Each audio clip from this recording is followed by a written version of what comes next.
Hey YouTube, it's Pliskin here, and today it's another talking video, but it's kind of like a channel update too.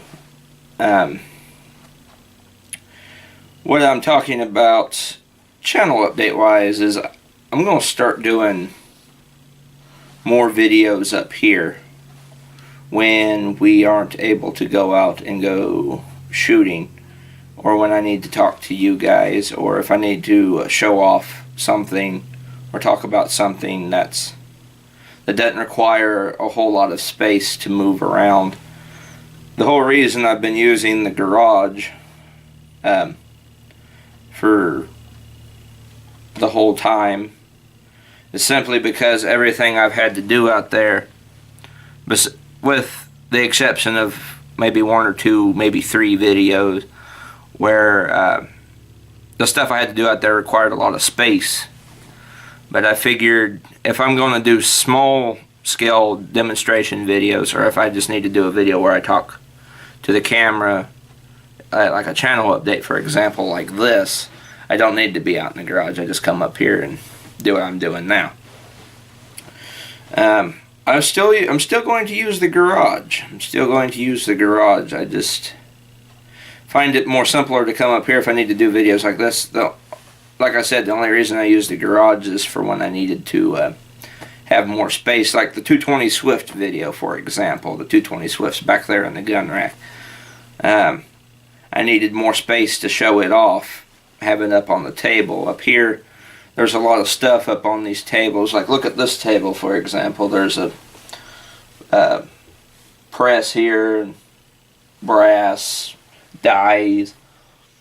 It's an RCBS press too, by the way. Really good. We're setting this one up for my M1A because I have a lot of ammo.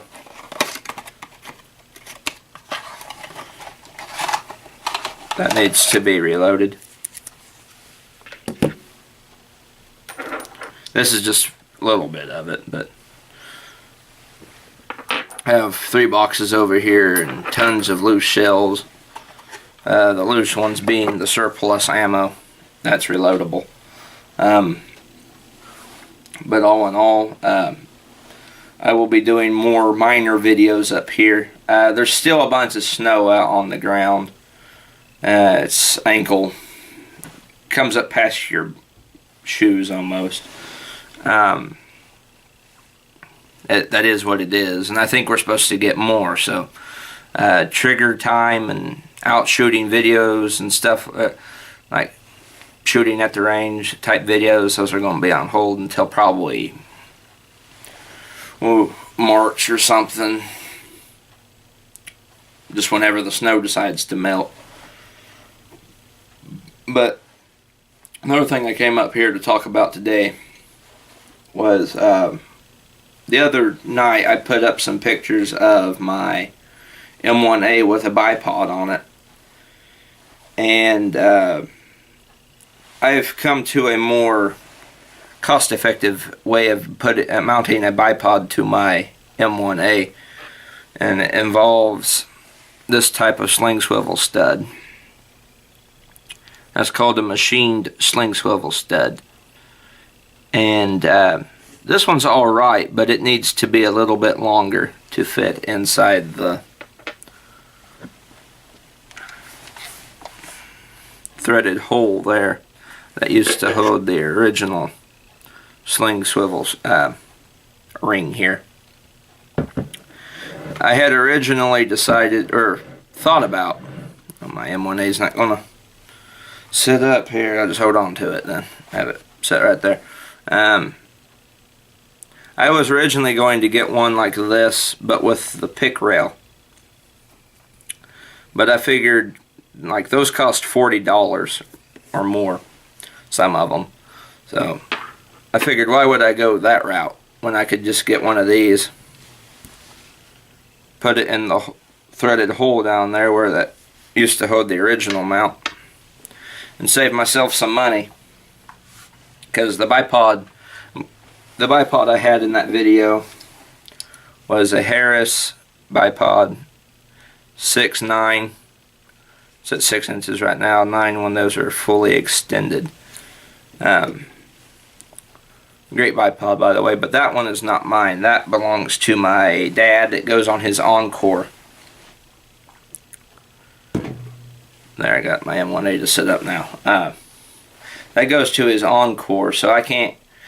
Even though I could use that one, if I were to say get a slightly longer machine sling swivel stud, I could use that one, but he will need it for his Encore when deer season comes back around. So we can't be sharing the same bipod all the time. So I'll be investing in one just like that, a clone, and put it on my M1A where I can take it off and leave it on how I want.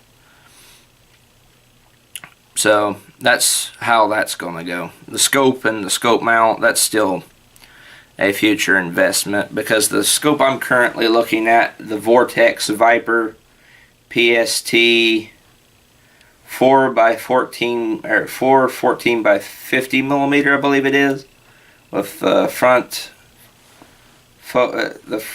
like FFP. It's called FFP is what it's called, but it's, I forget the name of it, but it has something to do with the reticle.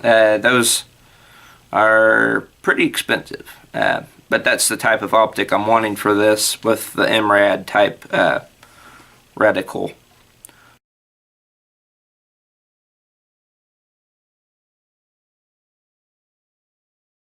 So I was just kind of doing a video today to give you all a channel update and what I'm doing with my M1A is basically the premise of this video. For the small stuff, like what I'm doing here, talking to you guys, telling you what's new, what's going to be going on. If I'm going to be away from YouTube for a while for whatever reason, if I need to show you off small stuff like the bipod and the sling swivel stud, be in the gun room doing that. I could also talk about other stuff up here if I need to, when I need to. Then if I need to do videos like the 220 Swift, a video or taking a gun apart or something, I'll be out in the garage doing that.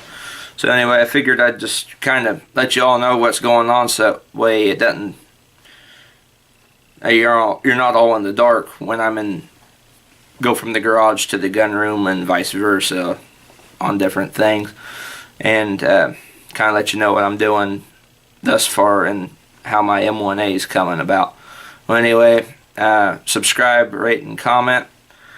I really want to get out and make a gun video, or just go shooting in general, but the weather's going to be what it's going to be. It's going to do what it's going to do, and I just got to play along, be patient.